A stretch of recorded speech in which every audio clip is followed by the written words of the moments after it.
يا جماعة أخباركم إيه؟ يا رب كلكم تكونوا بألف خير وصحة وسعادة، معانا كام نقطة كده نتكلم فيهم النهاردة، ندخل في التفاصيل على طول. كان في كلام أُعلن على لسان حمادة الشربيني رئيس عضو مجلس إدارة الاتحاد المصري لكرة القدم، إن مصر هتلاعب البرازيل وديًا قبل كأس العالم. طيب أنا بحسب معلوماتي اللي من اتحاد الكورة برضه، إن الماتش ده صعب جدًا يتلعب، يعني صعب جدًا يتلعب، لسه ما تمش الاتفاق عليه رسميًا. لسه يعني ما فيش خطوط عريضة في ملف مصر والبرازيل لسه. منطقيًا البرازيل هتلاعب فريق من شمال أفريقيا قبل كأس العالم، منطقيًا، إلا بقى لو استكفوا بمواجهة تونس. هُم هيفتتحوا كأس العالم ماتش المغرب، فمنطقيًا هيلعبوا فريق من شمال أفريقيا. مين أقرب style للمغرب؟ مصر والجزائر، بما إن البرازيل لعبت تونس، فمنطقيًا البرازيل هتلاعب يا إما مصر يا إما الجزائر قبل كأس العالم. ولكن اللي أنا عرفته عكس ما تم إعلانه. اللي أنا عرفته إن الماتش ده يعني يمكن النرويج أوكي خلاص، يمكن في معسكر شهر 3 السعودية وأسبانيا خلاص ما فيش فيهم كده، لكن البرازيل تحديدًا لسه.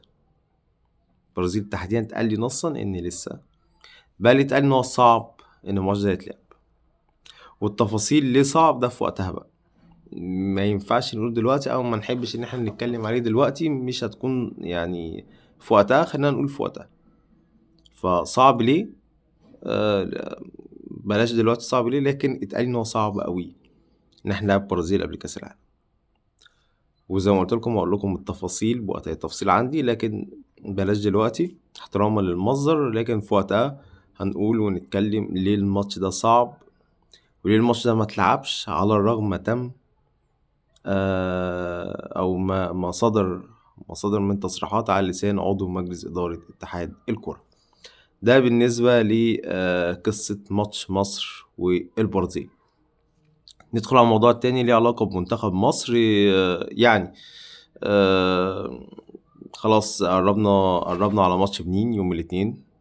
قعدنا فترة كبيرة مريّحين. مصر ماشية بشكل كويس في البطولة، متصدرين المجموعة بتاعتنا، متأهلين هنلاعب منتخب من أفضل توالد، منتخب مش سهل، مش سهل، وحذاري من المفاجآت خاصةً لنيجيريا أمام موزمبيق ومصر أمام بنين. الماتشين دُولة فخ يا جماعة، فخ، فخ، فخ يعني. المهم طب تعالَ نقول الجهاز الفني انطباعه إيه عن الماتش بنين أو بشكل عام يعني مشوار مصر في بطولة كأس الأمم، لإنه خلاص المشوار اتحدد يعني. أنت بنسبة كبيرة لو اتأهلت هتلاعب كوت ديفوار في دور ال8، لإنها بنسبة كبيرة هتكسب بوركينا فاسو، وبنسبة كبيرة لو أنت اتأهلت على حساب كوت ديفوار هتلاعب السنغال، لإن بنسبة كبيرة السنغال هتعدي السودان وهتعدي تونس أو مالي وهتوصل لنصف النهائي. فالجهاز إيه أخباره؟ الجهاز مبسوط، مبسوط، مبسوط إن هو بعد عن منتخبات شمال أفريقيا.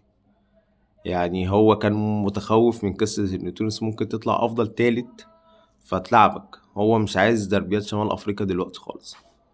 طول ما هو بيلاعب منتخبات أصحاب البشرة السمراء هو كده مرضي وزي الفل ومِيّة فل و14. ده حال جهاز المنتخب، إن أنا أبعد عن دربيات شمال أفريقيا لإنها تبقى صعبة طبعًا، ويعني هُم عارفين طريقتنا وإحنا عارفينهم، فالموضوع ما بيبقاش ألذ حاجة يعني. فبالتالي فكرة مواجهة بنين حتى لو هو منتخب متطور بالنسبة لجهاز المنتخب زي الفل. حتى في دور ال8 إنك لمّا تتأهل هتلاعب كوت ديفوار، مش هتلاعب الجزائر مثلًا، ومش هتلاعب المغرب مثلًا، وحتى مش هتلاعب تونس مثلًا، برضه الجهاز يقول لك تمام. حتى في نصف نهائي السنغال لو جيت قارنتها لمنتخب مصر بمواجهة الجزاير أو المغرب هييجي يقول لك السنغال. يعني هو في تفاؤل كده بإن أنا ألاعب منتخبات أصحاب البشرة السمراء مش منتخبات شمال أفريقيا. فبالتالي التفاؤل زايد في معسكر المنتخب، ويا رب إن شاء الله نكمل لأبعد مرحلة ممكنة في كأس الأمم، لكن نعدي الأول خطوة بنين، لإنه مش هيبقى ماتش سهل تمامًا. ده بالنسبة لمعسكر المنتخب ومنافسينا في الدور الجاي.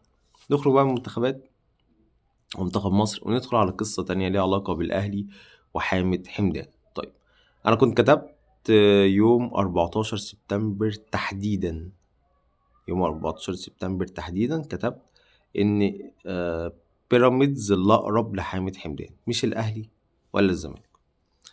والكلام ده موثق عندي على الفيسبوك يعني. طيب ليه؟ من مصدر مقرب جدا من حامد حمدان في اليوم ده تحديدا، اتكلمت معاه وقال لي انت ليه مخرج بيراميدز من الكلام؟ قال لي نصا كده، قال لي انت ليه مخرجه من الكلام؟ قال لي بالعكس، هو بيراميدز اقرب نادي لحامد حمدان. طيب ليه؟ قال لك مفيش الزمالك ما عندوش فلوس. قال لك مبدئيا الزمالك بتروجيت تصريحات مسؤوليه كتير عبر وسائل الاعلام، اطلاق يا جماعه تعالوا خلصوا حامد حمدان، الزمالك مش معاه فلوس. والاهلي اللعيب موافق. فكره ان الناس اللي طلعت وقالت لك ان الاهلي عايز حامد حمدان وحامد حمدان مرحب، الكلام ده حقيقي 100% على فكره. اللعيب كان موافق يروح الاهلي، ولكن الاهلي ما قتلش على الصفقه. انا يوم 14 سبتمبر كتبت قلت ال 48 ساعه اللي جايه حاسمه في قصه الاهلي وحامد حمدان. ليه ال 48 ساعه اللي جايه؟ لان كان المفروض يوم 16 كان هيبقى في اجتماع ما بين حامد ووكيله وسيد عبد الحفيظ عضو مجلس اداره اتحاد الكره. طيب ليه كانت القصه معقربه كده؟ لان هو مش اختيار فني لترب. يعني ترب قال لهم، قال للمسؤولين في النادي تحديدا، انا لو ديانج موجود وانا عايز ديانج ومش عايز حد غير ديانج، انا مش عايز حد تاني في نص الملعب، خاصه ان هو شايف حامد ان هو لعيب رقم 6، ستايل اقرب لمروان عطيه وديانج، وهو بيلعب مروان عطيه وديانج، وممكن مستقبلا يلعب مروان او ديانج. يعني مستقبلا ممكن تربي يلعب مروان او ديانج لما يحط بس ايديه على الفرقه كلها يعني. لكن حاليا بيلعب مروان وديانج، فايه فكره ان انا اجيب لعيب هيتعمل عليه ضجه كبيره وهيكون عليه ضغط كبير وهو ممكن ما يلعبش اساسي ومفيش قناعه فنيه كبيره قوي. فالاهلي اتحرك اتجاه حمد حمدان بعد توصيه لجنه التخطيط ان احنا لازم نجيب اللعيب دوت، بعيدا بقى عن الراي الفني، لان اللعيب ده مهم وهيفيد الاهلي. عشان كده الاهلي ما قتلش اصلا. الاهلي مثلا لما جه قدم بتروجيت عرضه قدم 30 مليون، بيراميدز 50 مليون، ضعف على طول يا باشا. الراتب الاهلي قدمه في عقد 4 سنين ونص لحامد حمدان $500,000، 600 700 800، نصهم اللعيبه ياخدهم بالمصري. بيراميدز في المقفول على طول مليون، على طول $1,000,000. فالفروقات كبيره.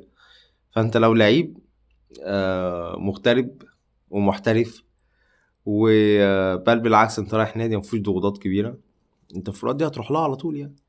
ولكن لو كان الاهلي كان عايز يجيب حامد حمدان، مع كامل احترامي لاي حد دخل في الصفقه، الاهلي كان خلصه في ربع ساعه يا جماعه. الاهلي كان خلصه في ربع ساعه. انا عايز بس الموضوع ده يوصل للناس ان مفيش حد يعني مش قصه والله انصار او صفقات او يعني بيراميدز فريق كبير جدا، نادي كبير يعني وبطل افريقيا وحاجه كبيره يعني. لكن لو الاهلي فعلا كان عايز حامد حمدان كان خلص حامد حمدان. يعني يا جماعه الاهلي لو كان عايزه فعلا كان خلصه، زي بالظبط الاهلي لما عايز بن شرقي خلصه. كان ساعتها في منافسين ليه في مصر بيتكلموا عن بن شرقي، خلصه. لما الاهلي عايز تريزيجيه جابه، لما الاهلي عايز زيزو جابه. فالاهلي لو عايز اي لعيب في دوري مصر هيجيبه. يعني الاهلي لو عايز اي لعيب طالما مش مرتبط بعقد طويل مع ناديه هيجيبه يا جماعه. الاهلي مش هيتعب في موضوع دلوقتي الناحيه الماديه والاستقرار اللي النادي فيه والاسم طبعا الكبير. يعني فتأكدوا ان لو في صفقه عليها جدل ما بين الاهلي وما بين اكتر من نادي والصفقه دي راحت من الاهلي، اعرفوا وتأكدوا ان الاهلي ما قتلش على الصفقه دي، عشان بس ما حدش يفضل يعيش في وهم ويتخيل ان الاهلي ضعيف او الاهلي ممكن مثلا في صفقات تروح منه بعد ما قاتل عليها ولا في الاخر يجي يتفاجئ بالواقع اللي عكس كده تماما يعني. فحامد حمدان دي قصته، الاهلي ما قتلش على الصفقه، الاهلي حط الارقام العاديه لان ده مش طلب فني، والاهلي خلاص علم مشارف تجديد للديانج، فبالتالي خلاص قصه حامد والاهلي اتقفلت وراح بيراميدز. و نهاية السيزون ده هيكون في صفقة قوية للأهلي مع لاعب عقده بينتهي. أنا قلت الكلام ده قبل كده على الفيسبوك، لكن خليه في وقتها نبقى نعمل فيديو نتكلم في الموضوع ده. انتهى الفيديو بتاع النهاردة، متنسوش الاشتراك في القناة. السلام عليكم.